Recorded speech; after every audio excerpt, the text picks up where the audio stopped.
I've been known as a Scott Frost apologist, and I rode with him the entire time he was in Lincoln. So today, when I saw his name pop up as newly hired by UCF, I got excited.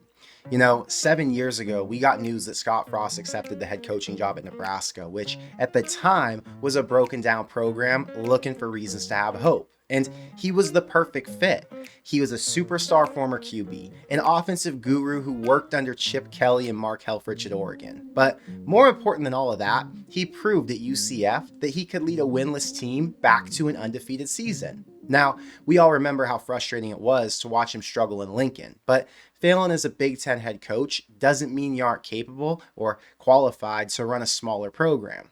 Frost's 2 years at UCF were in the American Conference, where they faced teams like Memphis, Navy, Temple, and South Florida. He finished 19-7 with a huge win over Auburn in the Peach Bowl, and back then, being an elite play caller was enough to succeed.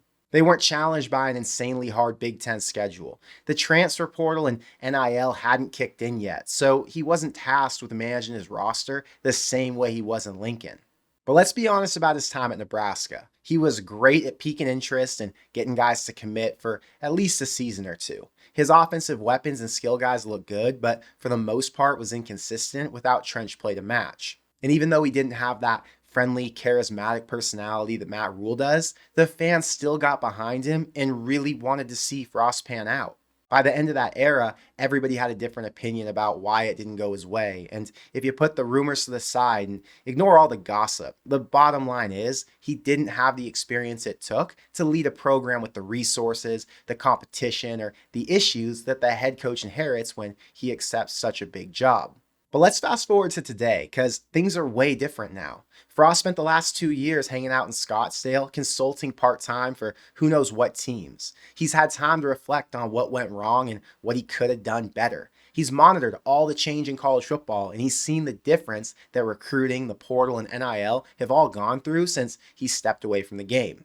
And what about UCF? Because they're in a much different spot than the way he left them. Both Josh Heupel and Gus Malzahn held things down after he left, but moving from the American to the Big 12 presented some challenges. They added almost 30 players from the portal this year, but a 4-win season with losses to Cincinnati and Utah forced them to make a coaching change. And the opportunity's still great in Orlando, but the competition got tougher and they've got to build a roster that can compete with the better teams. One of the positives that Nebraska benefited from was the winning reputation. Frost won at Oregon. He had a Heisman QB before he got to UCF, and the success with Mackenzie Milton kept that belief alive.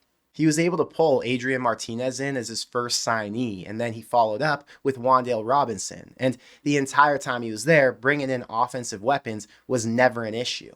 I think the biggest question I have today is how many people view him in that same light? Is he still respected as an offensive guru and a coach you can trust? Or do recruits today just view him as the failed Nebraska coach? Going back to UCF, the pressure won't be as intense. They want to win and they expect to, but the fan base isn't as desperate. So the expectation that he's going to lead them back to an undefeated season in the Big 12 probably isn't there. I think Frost still got what it takes to lead a winning program. Now, can he get back to being undefeated at UCF? I think that might be a stretch with the uptick in competition. But can he turn them into a consistent 9 or 10-win team competing for conference championships? Absolutely. I've had a lot of Nebraska fans reach out asking for my thoughts, and honestly, I love it. I want Frost to win. I want to see former Nebraska guys succeed regardless of how many games they won while they were here. Frost coaching is good for the sport. He's at the peak in terms of experience and age, with plenty more left to give the sport. So if he feels like this is the right place to invest his time and energy, I'm rooting for him and I hope it all works out. I think most Nebraska fans share those same feelings. We don't know what rumors weren't true. And honestly, most of us don't care. We've got our own shit to deal with. And I just hope these past 2 years were enough for him to reset and get back into a headspace where he's excited to coach again. But I want to know what you think, so let me know in the comments below. Were you surprised to see Frost get a head coaching job, or did you think that's what he was waiting for? Does UCF make sense for him since he's already been there before, or does the Big 12 present too many challenges? And what's your first-year record prediction with him in charge? They went 4-8 under Malzahn this season, but I could see Frost leading a 6-win team in year one, depending on who he decides to start at QB. But that's all I've got for today. So until next time, thank you for being here, and I will see you in the next one. Go Big Red.